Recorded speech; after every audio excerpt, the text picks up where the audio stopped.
Welcome back to the Steady Show. Thanks for liking and subscribing. May have some more information for you people.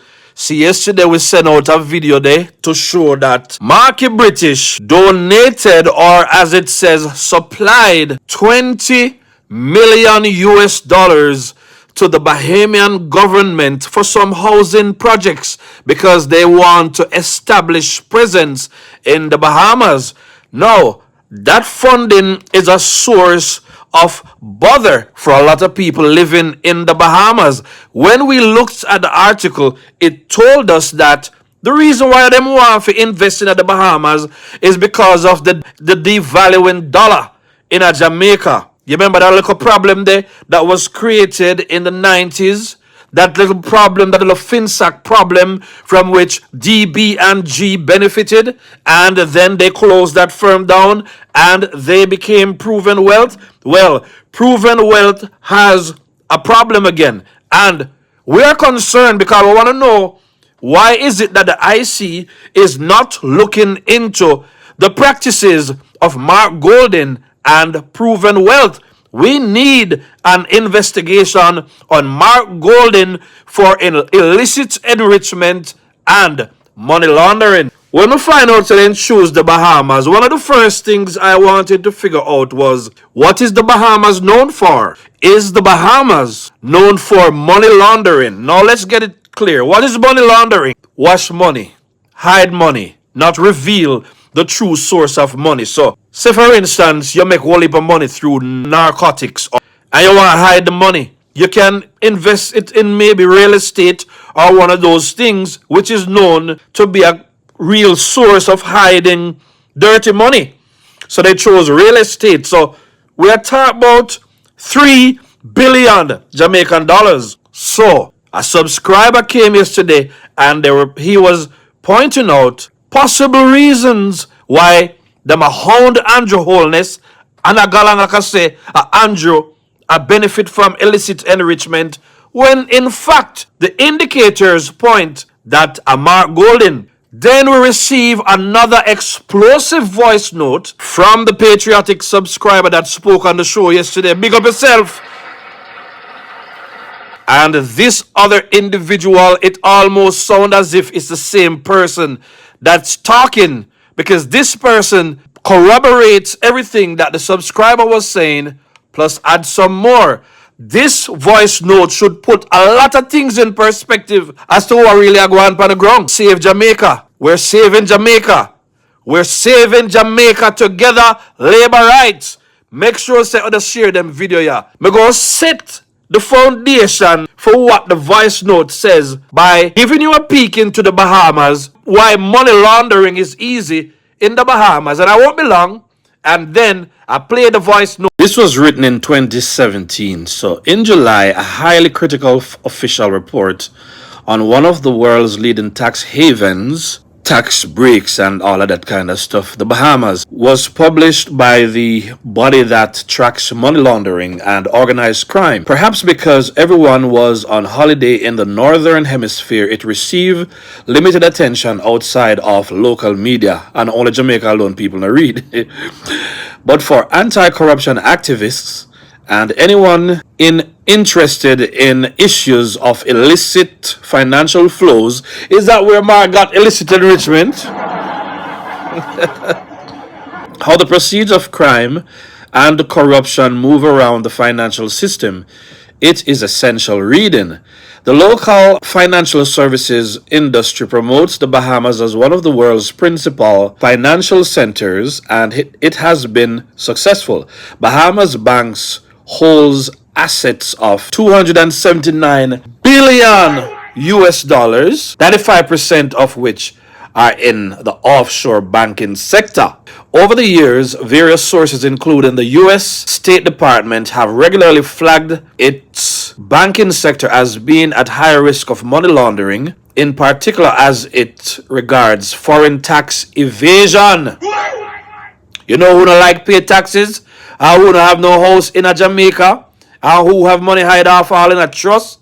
And God knows what? Bahamian banks and offshore companies have been linked to multiple cases of large-scale crime and corruption. So you can understand what I'm going right I saw already, people.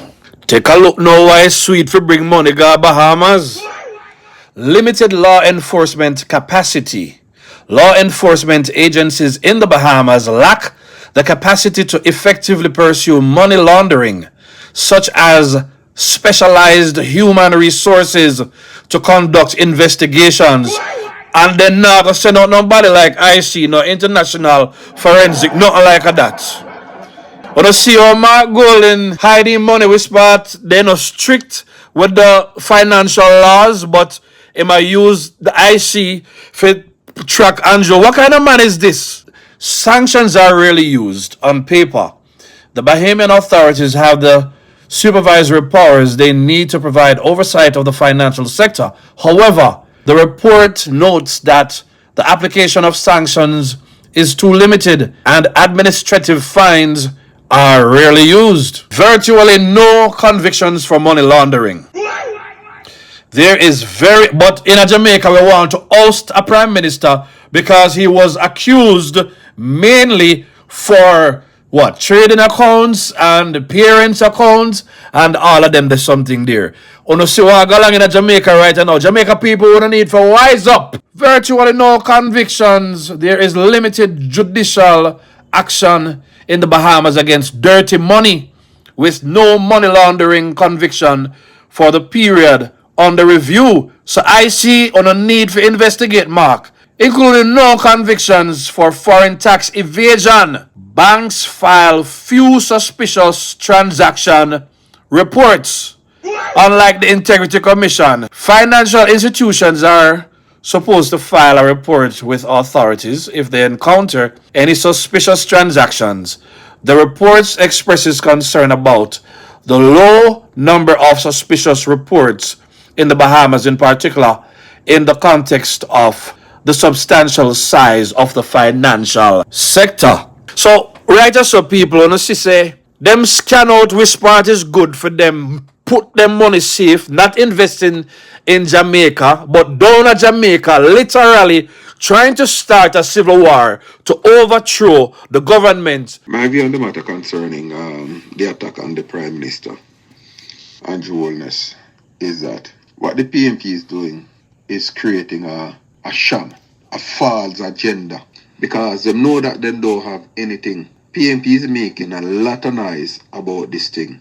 The PMP are fully aware of the fact that of the other 5 persons that are under investigation by the IC, is that 2 of their major, it is alleged that 2 of their major officials, 2 of the major persons in the PMP is under investigation. And the investigation is likely to prove that they have illicitly enriched themselves.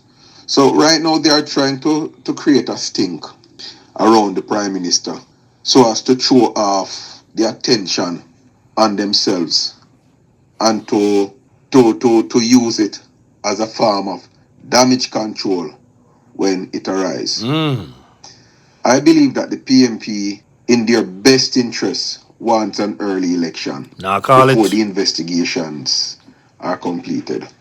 A lot of Jamaicans have not been following the $20 million that has been donated to one of our Caribbean neighbors from Proven, I believe, to a political party. I think it's Bahamas, to a political party in Bahamas, where it is creating a stinking Bahamas. And that money has not been declared by members within the PMP. Now, there are allegations out there that Proven the company that is owned by members of the PMP, the shares of Proven is actually junk bonds that is worth only a couple cents on the dollar for the bonds. But somebody, according to allegations, has been buying up Proven stocks for $18. So the Proven stocks are overpriced. So Proven is on the verge of going the way of SSL. And it is likely to bring down a lot of people in the PMP and a lot of shareholders in approving is likely to lose hundreds of millions of dollars. So my understanding is that the PMP wants to go get into power so that they can use the resources of the state to rescue proven. And a lot of these persons' source of wealth based on allegation, I don't have any proof of this, but that is what is out there, is that a lot of the money came from the sweetheart deals that they had with FinSac when the PNP was in government. And the government papers that the government was paying a lot of high interest on. That was the money that was fueling their wealth. So when the JLP came in and under Ardley Shaw, they cut out the government papers and go to the international market for interest rates of 1 and 2%. It started the decline of these companies. So a lot of things are happening. And it is important for those persons to get the GLP government out of power. It's not in the love for the Jamaican people, but it is really to get their hands on the monies that is in the government kitty. This GLP government is probably the richest government since independence. It probably have more cash than any other administration since we gained independence. And that is the money that is causing the trouble in the PNP. The PNP really wants to get their hands on the kitty, and they will do it by any and every means possible. What a brilliant comment that is. If you read the Office of the Contractor General report, I think it's around 2010. That's something we talk about again. They did find evidence of the sweetheart deals. Golden's own word says they closed down DB&G because of Ardley Shaw. But then they opened one next company like DB&G. Now, this man said a lot of things a while ago. We have to say allegedly, because if it cannot be proven, the easiest way to do is for them to come up and throw court case on people.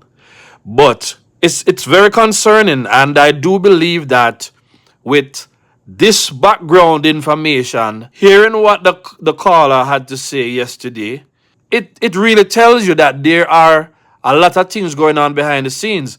Steady family, go in the comments and let me know what you think. Very, very alarming information. You're not getting this on mainstream media, because a lot of people, when they're politically aligned, they're not the truth at all. That's what I realized. But let me know what you think in the comments. This is a Steady saying like, share, and subscribe. Steady.